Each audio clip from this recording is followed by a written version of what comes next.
Hello दोस्तों। और आप देख रहे हैं द जॉब इन्फो। दोस्तों हम बात करेंगे बिहार में बीएड 2025 का। यहाँ पे पूरा नोटिफिकेशन दोस्तों जारी कर दिया गया है। और देखिए यहाँ पे मैं बात कर लेता हूँ कि इसमें सीट इस साल बढ़ा दी गई है, 2025 में बढ़ा दी गई है। और पूरे डिटेल से हम इसके बारे में बात करेंगे। ऐसे लोग जो बिहार से बीएड करना चाहते हैं उनके लिए बहुत बड़ी यहाँ पे खुशखबरी है। और इस साल कुछ सीट बढ़ाई गई है, तो पूरा डिटेल से देखेंगे, सिलेबस भी देखेंगे और कब तक फॉर्म भराना अप्लाई होना स्टार्ट हो जाएगा, इन सभी चीज़ों को हम यहाँ पे बात करेंगे। पहले हम यहाँ पे बात कर लें कि इस बार भी ललित नारायण मिथिला यूनिवर्सिटी ही इसको कंडक्ट करा रही है और उसी के द्वारा इसमें फॉर्म भी अप्लाई किया जाएगा। अब हम यहाँ पे बात कर लेते हैं कि इस बार सीट जो है यहाँ पे लगभग 37,000 सीट रहने वाला है। तो चलिए हम यहाँ पे डिटेल से बात कर लेते हैं कि ये जो देखिए बीएड जो होता है वो लगभग यहाँ पे 2 साल का कोर्स होता है।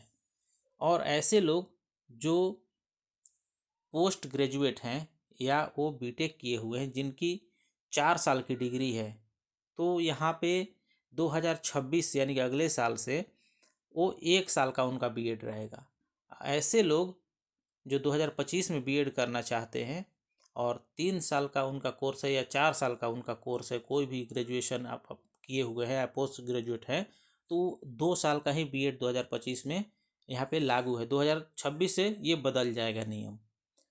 उस पर भी मैंने एक वीडियो बनाई थी, तो जा करके डिस्क्रिप्शन में वहाँ पे आपको लिंक दे दूँगा, वहाँ से जाकर उसको देख सकते हैं। वैसे भी देखने की कोई ज़रूरत नहीं है, क्योंकि मैं बता देता हूँ कि ऐसे लोग जो 2026 में यदि बीएड करना चाहते हैं और वो बीटेक किए हुए हैं या 4 साल का ग्रेजुएशन है या पोस्ट ग्रेजुएट हैं, तो वो 1 साल का ही उनका बीटेक रहेगा, या 3 साल के जो ग्रेजुएशन है उनका 2 साल का रहेगा। ललित नारायण 2020 से लगातार कंडक्ट करा रहा है आपका बीएड का एग्ज़ाम। इस बार भी 2025 में नोडल सेंटर जो रहेगा ललित नारायण मिथिला यूनिवर्सिटी ही रहेगा। अब मैं यहाँ पे बात कर लेता हूँ परसेंटेज की। ऐसे लोग जो जनरल कैटेगरी से आते हैं तो उनको देखिए बीएड का एग्ज़ाम देंगे, इसमें कोई निगेटिव मार्किंग नहीं रहता है। बहुत सारे लोग ऐसे हैं जो एग्ज़ाम देने जाते हैं और छोड़ के क्वेश्चन आ जाते हैं, तो छोड़ना नहीं है। आप एग्ज़ाम देने गए तो सारा क्वेश्चन जितना 120 क्वेश्चन आता है, 120 क्वेश्चन में 120 क्वेश्चन आता हो या नहीं आता हो, रंग के पूरा आना है आपको, ठीक है। तो यहाँ पे हम बात कर लेते हैं कि जनरल के ऐसे कैंडिडेट जो जनरल से हैं उनको आपको मैं बता दूं कि लगभग इसमें एडमिशन लेने के लिए आपको कोई भी प्राइवेट कॉलेज में लेने के लिए, सरकारी कॉलेज में तो 90 पार आपका रहेगा, तभी आपको जा कर के आपको मिल सकता है। यानी कि 120 क्वेश्चन में आपने 90 अगर किया है तो ही आपको हो सकता है कि सरकारी कॉलेज मिल जाए। अब देखिए बहुत सारे ऐसे कैंडिडेट हैं, लड़कियां हैं जो बहुत कम मार्क्स लाती हैं, तो मिनिमम जनरल के लिए यहाँ पे 42 नंबर यदि आप ला देते हैं तो आपका किसी भी प्राइवेट कॉलेज में एडमिशन हो जाएगा। ये है जनरल के लिए। अब इसके बाद बात कर लेते हैं एसी एसटी के कैंडिडेट। ऐसे हैं जो देखिए यहाँ पे आपके एसी एसटी के कैंडिडेट होंगे या ओबीसी कैंडिडेट है, तो यहाँ पे 35 नंबर यदि आपका आता है तो यहाँ पे आपका एडमिशन हो जाएगा किसी भी कॉलेज में। ये आपको मैं बता देता हूँ। अब देखिए हम यहाँ पे बात कर लेते हैं कि जो भी इस बार देखिए पिछली बार कॉलेजों की संख्या टोटल जितनी कॉलेज थी बिहार में, वो 336 कॉलेज बीएड के लिए नामांकित थी। और इस साल कुछ कॉलेज ऐड हुई है, तो कुछ कॉलेज ऐड किए गए हैं, उनकी संख्या बढ़ गई है और टोटल सीटों की संख्या 37,000 हो गया है। तो इस बार 37,000 लड़के एडमिशन लेंगे। ऐसे तो भरे हैं, बहुत ज़्यादा भरते हैं लड़के, लेकिन वो कटअप में आते आते रह जाते हैं, ठीक है।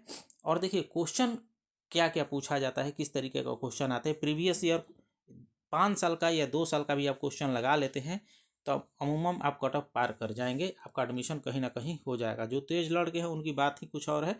तो देखिए यहाँ पे आपको मैं बता देता हूँ कि 120 क्वेश्चन पूछे जाते हैं और यहाँ कोई निगेटिव मार्किंग नहीं होता है। यानी कि आपको मैं बता दूँ कि सारा क्वेश्चन आप रंग के आएंगे तो ही आपके लिए भला होगा।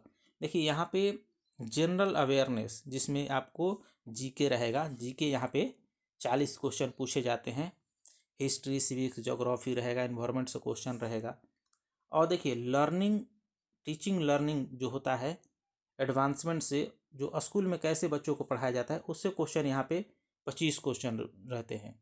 और आपको रीजनिंग से क्वेश्चन पूछे जाते हैं, 25 क्वेश्चन रीजनिंग से क्वेश्चन पूछे जाते हैं। और हिंदी 25 क्वेश्चन रहता है और 25 क्वेश्चन इंग्लिश पूछे जाते हैं। इंग्लिश के जगह पे संस्कृत लेना चाहते हैं तो भी आप वहाँ पे ले सकते हैं। तो ये फॉर्म भरते समय आपको कुल क्वेश्चन 120 रहेगा, 120 मिनट समय आपको दिया जाएगा इसको सॉल्व करने के लिए। तो बहुत आसान क्वेश्चन होता है और आप कम समय में पूरा क्वेश्चन कर लेंगे। तो ये पूरा आपका सिलेबस हो गया। अब देखिए यहाँ पे मैं बात कर लेता हूँ कि ऐसे लोग जो बोलते हैं कि मेरा ग्रेजुएशन में बहुत कम मार्क्स है, तो लगभग यहाँ पे देखिए 50% यदि आपका मार्क्स है तो यहाँ पे चलेगा, 50% से कम है तो नहीं चलेगा। यानी कि 50% आपका मार्क्स है ग्रेजुएशन में तो ही आप अप्लाई करेंगे, नहीं तो नहीं अप्लाई करेंगे।